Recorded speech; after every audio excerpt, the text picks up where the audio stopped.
Good evening, everybody. Yup, yup, yup.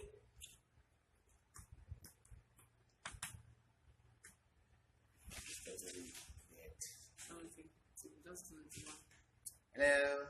Good evening, Good everybody. evening. It's day 9 Yeah. of our love and devotion session. Yes. A devotion for couples. Yes.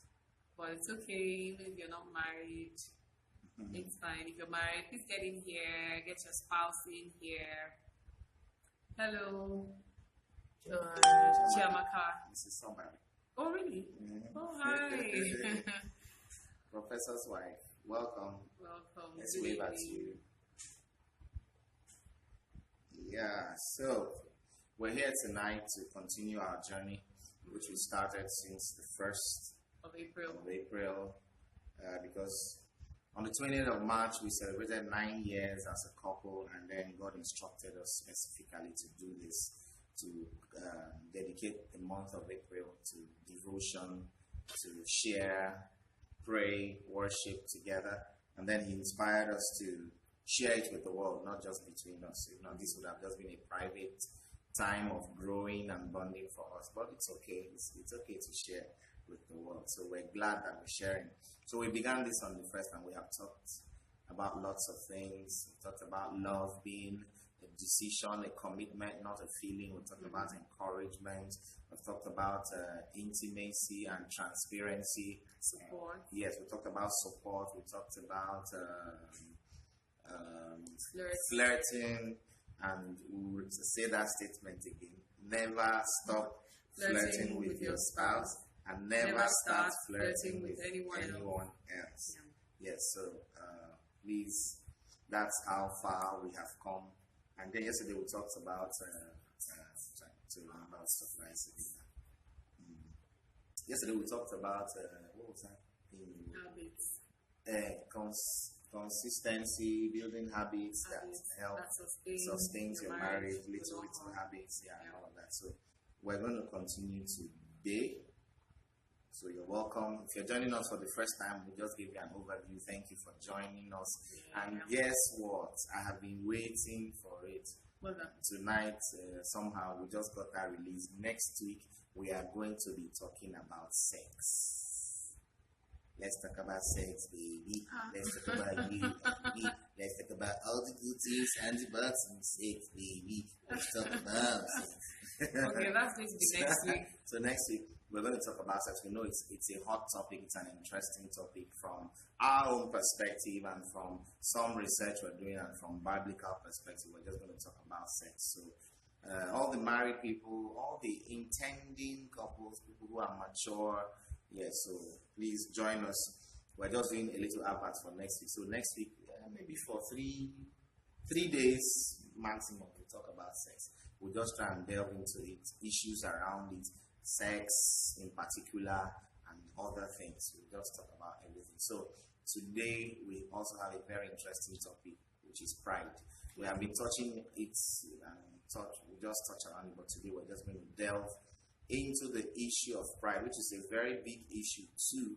But before we begin to talk about it, we just like to do this. We'll spend like 5 minutes to worship before we begin to talk. So we're just going to sing and worship. Join us, please. Be in the mood of worship. Some of the things we say when we want to lead worship. Be in the mood. Be in the mood.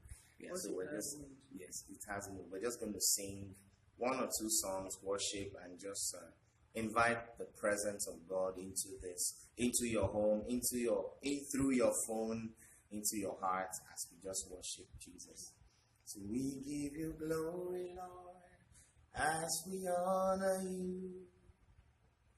We give you glory, Lord, as we worship you. You are wonderful. You are worthy, oh Lord. You are wonderful. You are worthy, oh Lord. We give you glory, Lord, as we honor you. We worship We give you glory, Lord, as we worship you. You are wonderful. You are worthy, oh Lord. You are wonderful. You are worthy, oh, you are wonderful. You are worthy, oh Lord. You are wonderful. You are worthy, oh Lord. You are wonderful. You are worthy, oh God. You are wonderful. You are worthy, oh yes, you are wonderful. You are worthy, oh God. You are wonderful. You are worthy, oh you are wonderful. You are worthy, oh God. You are wonderful. You are worthy, oh yes, you are wonderful. You are worthy, oh God. You are wonderful. You are worthy, oh. We worship you, blessed Redeemer, resurrected King. It's all about you. Receive all the glory. You are wonderful. You are worthy. We do all of this to the glory and praise of your name. As we share tonight, Lord, may you be glorified. You and you alone. No flesh, no idea, no opinion that is contrary to yours will be exalted in this medium. You alone, your name alone, be praised and glorified tonight in Jesus' name. Amen. All right. Thank you. Welcome back from that moment of worship. Welcome. All right. So we can come out from the mood. Come out from the mood. Come out from the mood now. All right. So we're talking about pride today as it relates to marriage. This is about marriage. For those who are joining us for the first time again, we've been talking about marriage since the 1st, and we're going to continue till the 30th of April, every day at 9 p.m. to 9:45. So we are talking about marriage. So married couples, this is your time. Those who are intending to, this is your time. Those who have no plans yet, this is not your time. You can go elsewhere. But don't worry, you can stay and learn. So someday you're going to be there. All right, so I just needed to say that so that we know what we are about. All right, let's go into it. Okay, so we're talking about pride. Yeah. Pride is the soil where all other sin takes root. Pride on the surface seems like a harmless sin. In fact, we often don't even think of it as a sin, but it is dangerous indeed. Pride is the primary cause of divorce. I'll say that again. Pause, yes. Pride is the primary cause of divorce. Read it from the top again to that point. Pride on the surface seems like a harmless sin. In fact, we often don't even think of it as a sin, but it is dangerous indeed. Pride is the primary cause of divorce. Pride is the primary cause of divorce.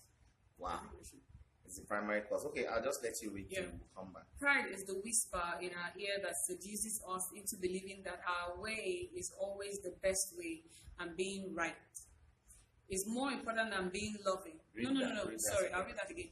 Pride is the whisper in our ear that seduces us into believing that our way is always the best way. And being right is more important than being loving. Go ahead, yes. Pride is the enemy of love. Choose humility instead. Humility doesn't mean you lack confidence or you lack courage. It simply means you're led by love instead of selfishness. Wow. Okay. Wow. Yeah, did we hear that? Pride. See, pride on the surface seems like a harmless sin. As a matter of fact, many people don't even consider pride as a sin. It is not, we don't consider it as a sin. And then it says pride is the primary cause of divorce. Pride is the primary cause of divorce. I have been singing it like a song. You know, many reasons people give as the reason why they are divorcing, why they are breaking up. Is one big word that we have coined out, and it's called irreconcilable differences. Such a complex, compound sentence. So we hear it a lot. People go to court, people go to their pastors, and then you hear we have irreconcilable differences. And I have always said there is nothing like irreconcilable difference. The only thing we have is selfish difference. Now, because one person is just too proud to shift grounds, or both parties are just too proud to compromise, and just, it mustn't be your way. I give my way so that this thing will work. We're just too proud to do that. That's why we say we have irreconcilable differences, because if the two parties humble themselves and say they want this to work, those differences will be sorted out. It will no longer be irreconcilable. It will become reconcilable, because you can reconcile any difference. There's nothing that is unforgivable. There are grounds biblically where you can divorce, adultery being the chief, you know. So, but even adultery, you can forgive, and God will bless you for it. You can, if you want to make it work, you know. But we are so proud that, you know, you see now why the statistics of divorce is increasing by the day. And we have just seen that pride is the primary cause of divorce. God hates pride. God hates divorce. So you see that two of them are related. Both of them attract the hatred of God. They are the enemy of love. Both of them attract the hatred of God. God hates divorce. God also hates pride. And pride is the primary cause of divorce. Stay there, baby. You know, it's dangerous. Pride is the whisper in our ear. Okay, now everybody asks, what is pride? What is pride? What is pride? What is pride? Say, pride is, this definition is an explanation. It's the whisper in our ears. Where is it? That seduces us into believing that our way is always the best way, and being right is more important than being loving. It is pride that tells you that being right is more important than being loving. So I'm writing a book, and the title of the book is Idiots Make the Best Husbands. You'll be shocked when the book comes out. Idiots Make the Best Husbands. This is interesting. It gives me a lot, because when I say idiot, it's not like an insulting word. It's like having the mind of a child, of like a 2-year-old. Having the mind of a child makes you a better partner than being, you know, taking an ego trip, being proud, being pompous. But when you're a child doesn't discriminate. You know, a mad person can walk into your house and your 2-year-old will run and hug them and show them love. It is you that will say, come on. Do you understand? Now that's like the mind. If you check out the meaning of idiot in the dictionary, apart from idiot being the name of an animal that doesn't care, idiot is also like the state of mind of a 2-year-old. So idiot is not totally a bad word. You understand? So pride is what tells you that being right, I have to be right. I am right. I must have my way. No, in this case, there's nothing you will tell me. I know I am right. I know. In fact, everybody, the whole world will support me. This issue, in this case, I am right. You know, but it is pride that is fanning that and telling you that being right is more important than being loving. Now, when you're being loving, you can let go of your rights, just so that this marriage doesn't break. This institution, this relationship doesn't just go. This thing that we're building, let's build it together. Now, that is being loving. You can let go of so many things. But pride will say, Pride is the enemy of love. Choose humility instead. Humility doesn't mean you lack confidence. You know, there are lots of things that have misconceptions. When people say, you're very humble, sometimes they mean you always allow people to take it for granted. That's not what humility means. Humility doesn't mean you're weak, like you lack confidence, you're not courageous. No, it simply means you are led by love. When you're humble, it simply means you're led by love. You're more mature. You don't fight dirty. You don't come down to their level. So whenever you don't come down to people's level of fighting and saying my rights, no, there are times where you fight for your rights. But when it comes to your marriage and making things work, being loving, being happy is more important than being right. Yep. So you have some things to share before we consider. So we hope you're getting blessed by this. Drop comments, drop things, share. Yeah, even if we don't respond to them, the video will still be there for people to see and be blessed. So we're talking about pride. Go ahead. I'm going to read a scripture. It says, unhealthy pride inevitably leads to disgrace. When pride comes, then comes disgrace. But with the humble is wise.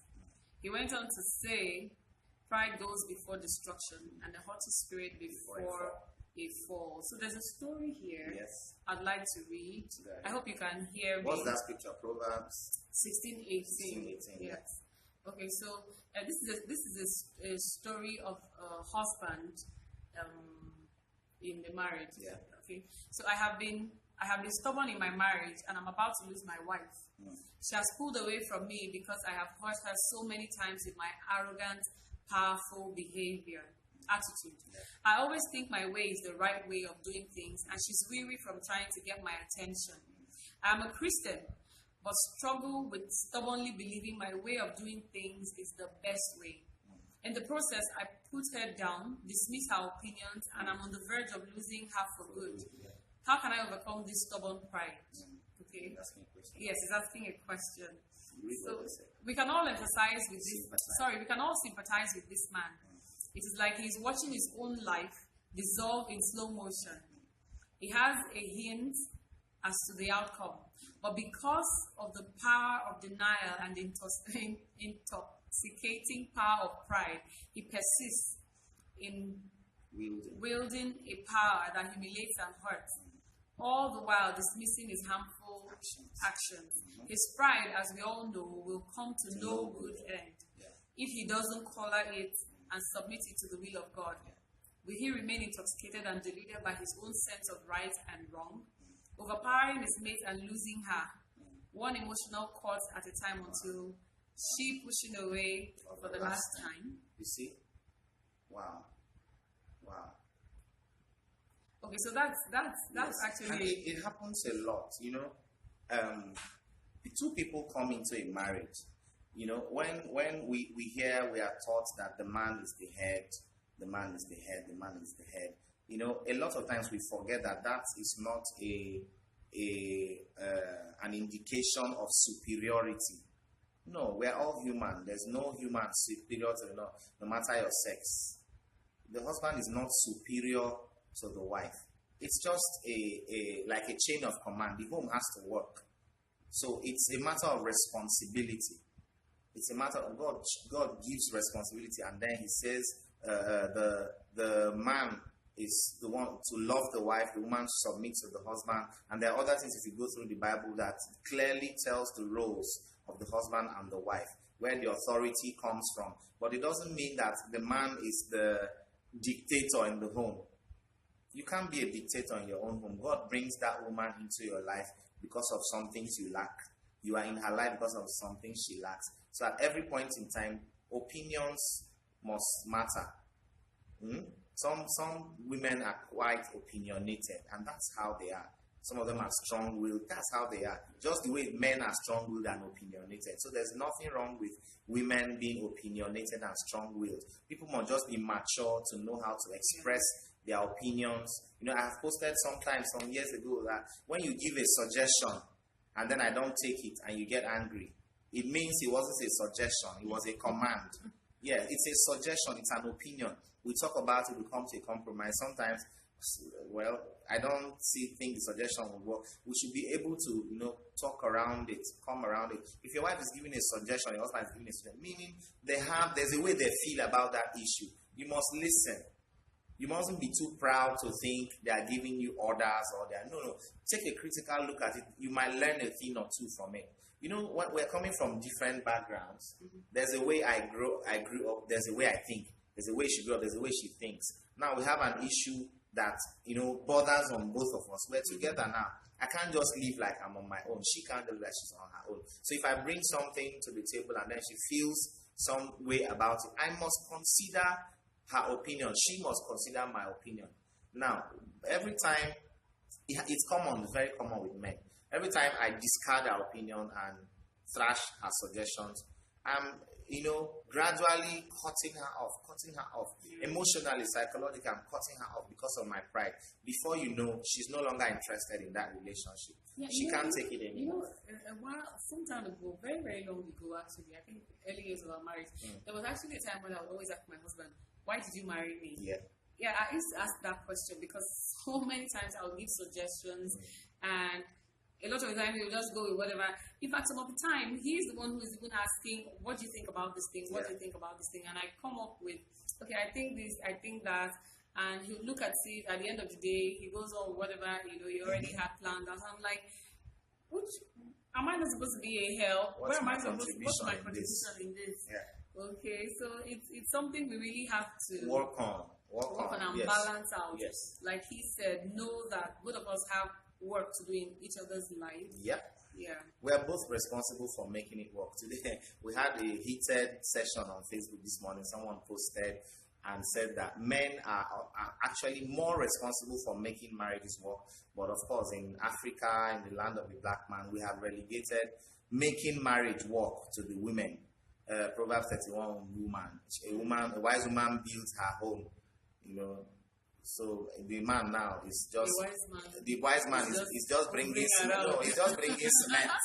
he's just bringing cement and nail and things for her to be building the home. No, that's not what it means. And I commented and said it's an issue. We have turned them into praying mothers, and that's become a popular saying. Women are now the prayers. Who says men shouldn't pray? Who says women are the ones responsible for praying for their home, praying for their husband, praying for their children, praying for the home? No, it's not the responsibility. It's both of them. They're supposed to make it work. But of course, here we have relegated making marriage work to women. It is women that chase after prophets and pastors and go from here to here, trying to pray for their home. Oh, God bless my husband. Oh, God bless. The husband sleeping at night, the woman is praying over him. No, that's not how it's supposed to be. Both of them are supposed to be up and running, working together to make it work. And I agree with that person that said the more of the responsibility is with the man. Why? Because he is the leader. He is the final authority. The buck stops on his table. They are working together, but there's a hierarchy. He is the leader. She is supporting. So who should take the blame if the marriage doesn't work? It should be the man. So he has more work to do, even though both of them have a serious role to play. The man is the leader. As long as you're the leader, it is your responsibility to make sure you manage opinions, you manage pride, you manage whatever you and your spouse are bringing to the table. So men, take responsibility for making your marriage work. And when we talk of pride, not like women don't have pride, it is something that is more common with the men. Ego. We have such big egos and such pride that, we don't learn. We still run solo even after we're married. No, you can't run solo. You don't let your pride, cause your partner to go away. And we learned recently that the statistics on Nigeria, there are so many people in Nigeria who are already divorced, even though they are still in their homes. They are divorced mentally. They are divorced spiritually. They are divorced psychologically. Because in Nigeria, we care about what will they say. What will the people say? What would they think of me? I am a minister. I am a pastor. I am this. I am a deaconess. My mother is the women's guild. We care about.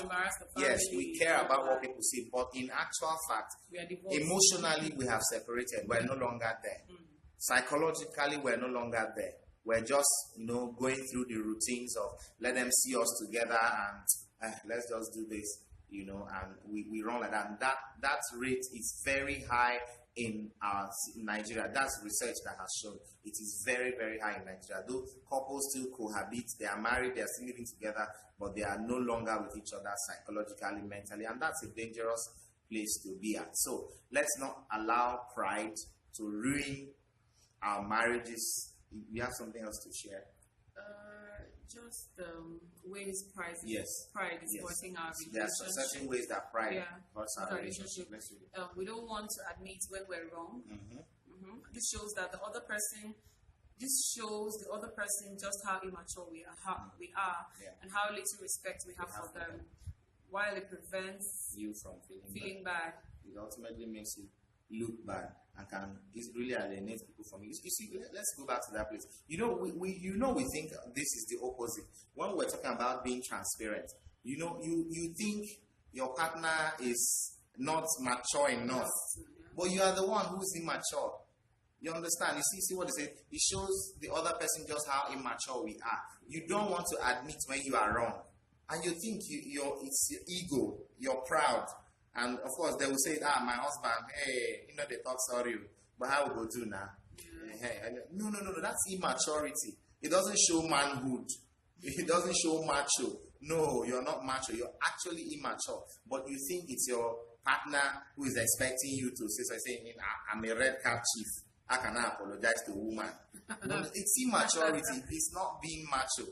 Do you understand? While you're thinking that the other person is not, you are the one who is being immature. You are the one who is disrespecting them because you are wrong and you won't just admit, I'm wrong. I should take your opinion. You understand? The other way too, we talk about it when the women give suggestions and the men refuse to take it and they go and they hit a brick wall and they come back. Madam, forgive him. Yeah, that's we don't want to admit we have failed. Forgive him. Don't say I told you. I tell you. You're adding insult to injury. Forgive him. I'm sure the more we pray and we're doing this, he will come around. He will learn to humble himself and listen to you. So number 2, sir. That's it. We don't want to admit. They don't want to admit that because you possibly come up with something like that. So they don't want to admit. So they carry their shoulder and everything. Admitting we have failed, especially to us, it's hard because we are afraid to make us look weak in their eyes. Yeah. Fortunately, if he really loves you, failing will make him think any less of you. We don't want to listen to others. Wow. Getting caught up in our own ideas can keep us from listening to everyone else. There's a next one. We don't want to tell the truth.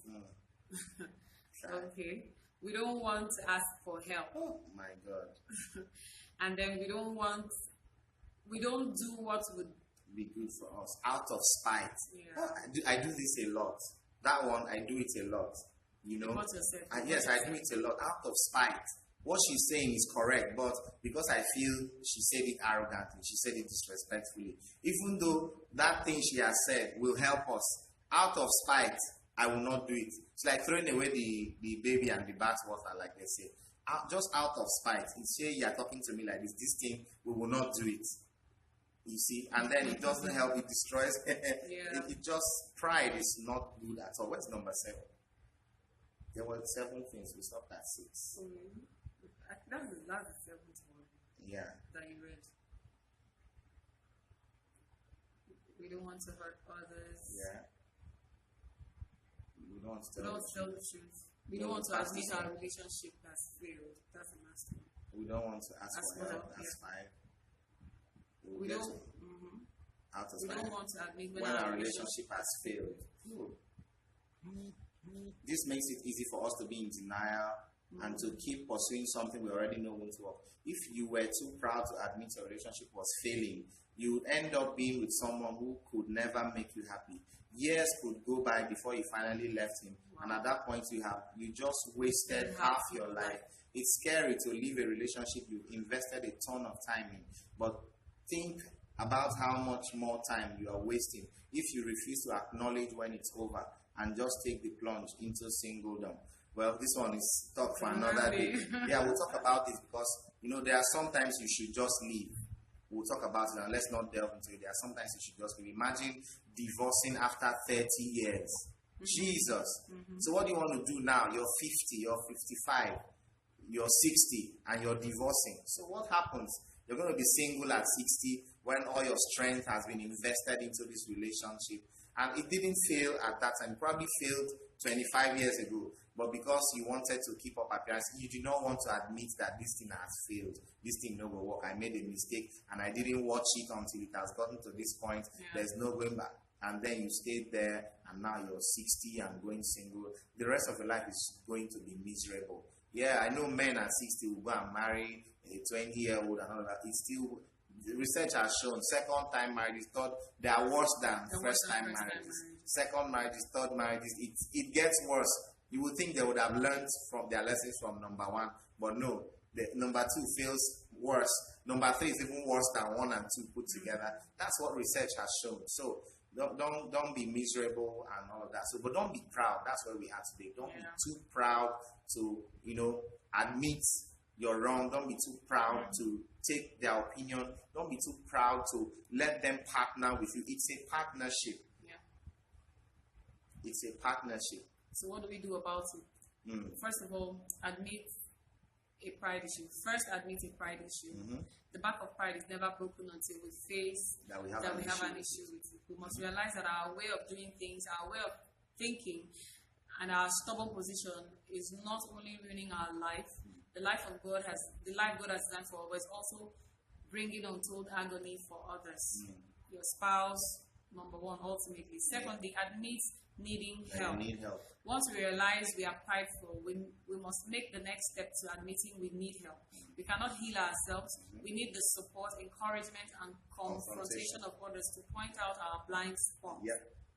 Thirdly, admit to others. Scripture tells us to confess our sins to each other and pray for each other so that we may be healed.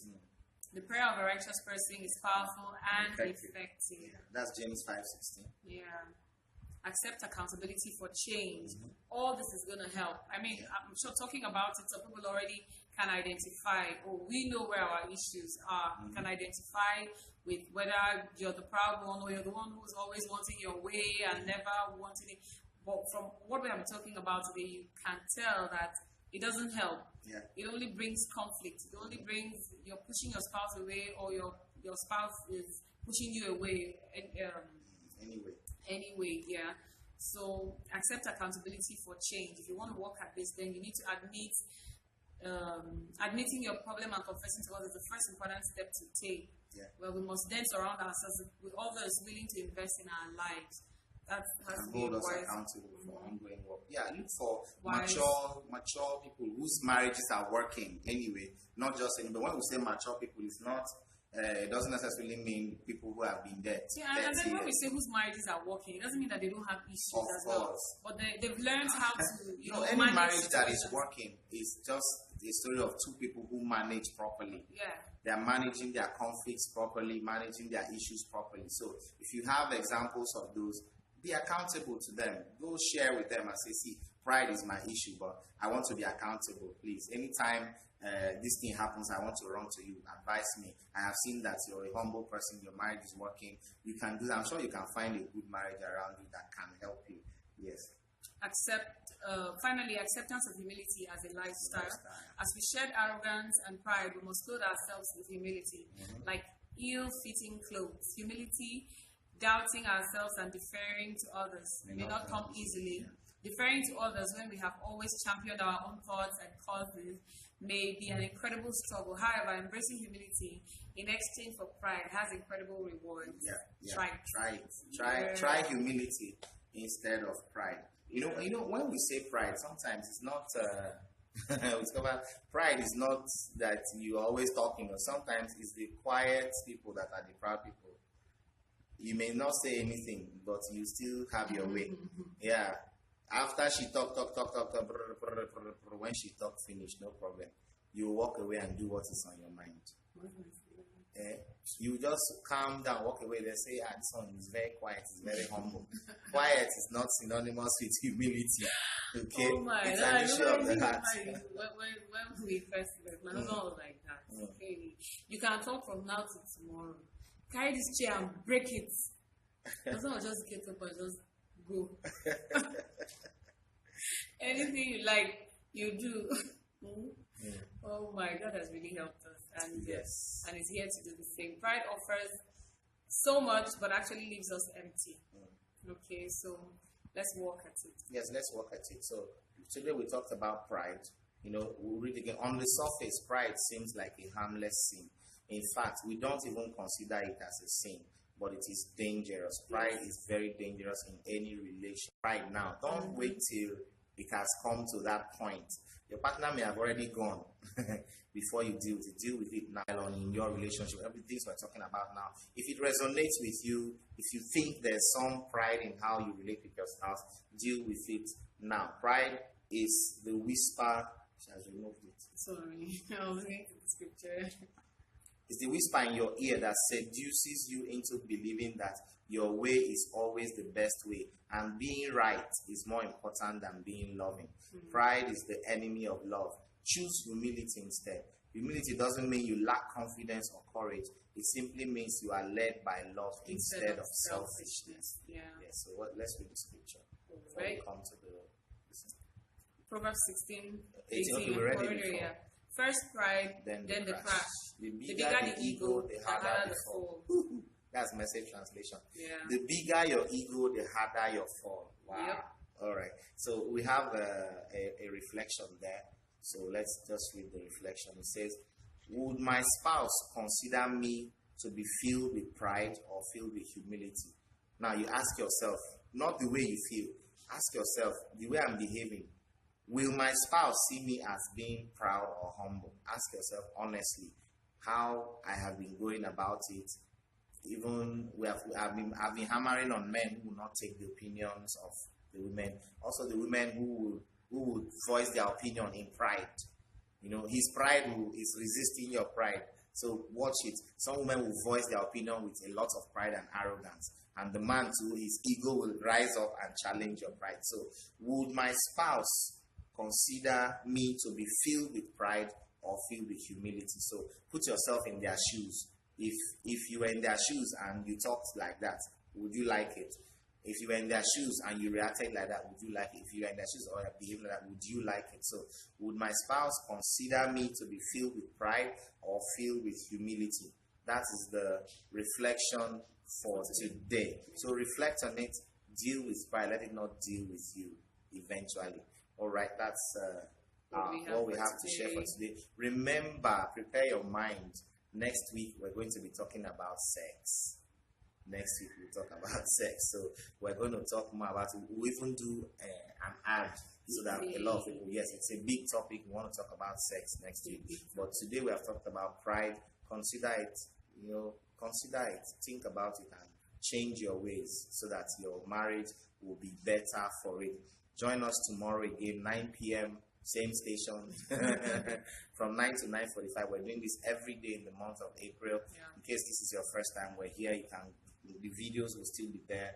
You can go watch them, and I'm sure you'll be blessed. God instructed us to do this, so we believe that healing will come to homes. We believe that restoration will come to home. We believe that those who are not yet married will marry right. They will make the right choices. Once you make the right choice, 50% of your life's assignment is if you make the right, if you marry right.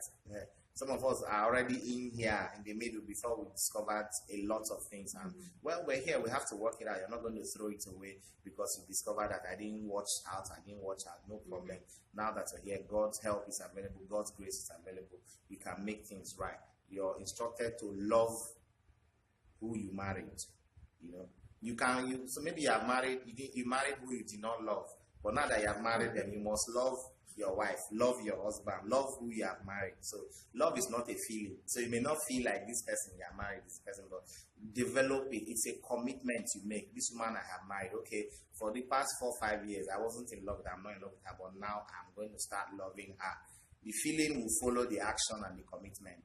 Yes, commit to it, and then the feeling will begin to come after a while. So God bless you. We're going to share a word of prayer. Please send in your questions and contributions. They actually help us answer some questions as well. We've been getting lots and lots and lots of encouragement. Thank you so much for everybody who's been sending in all the thank you and how this has been helping them one way or another. We love you very much. Thank you for joining us every single day. So let's pray. Precious Father, we thank you. We give you praise, we give you glory, honor, and adoration. Be thou exalted, mighty God. Thank you for what we have shared today. We come against the spirit of pride, unhealthy pride, not the basic pride that every human should have. that's healthy. But unhealthy pride, that is evil, that goes before a fall, a haughty spirit, arrogance, Father, we come against it in the name of Jesus. Father, we pray that humility, your spirit of wisdom will envelop homes, couples, husbands, wives, and Lord, they will serve their partners with humility, and we will get good reports. We will see healing, we will see restoration, we will see revival in the name of Jesus. We thank you for this, oh God, as we do it daily in obedience to your word. Lord, let the intended result be achieved in Jesus' name. Let your will alone be done. We don't know fully why you have asked us to do this, but as we do it, Lord, we will see and it will be clearer to us. But we know of a truth that you're going to bless many homes, you're going to heal many lives, and restore many marriages in Jesus' name. Be thou exalted. Thank you for everyone who is going to watch. Give them a good sleep.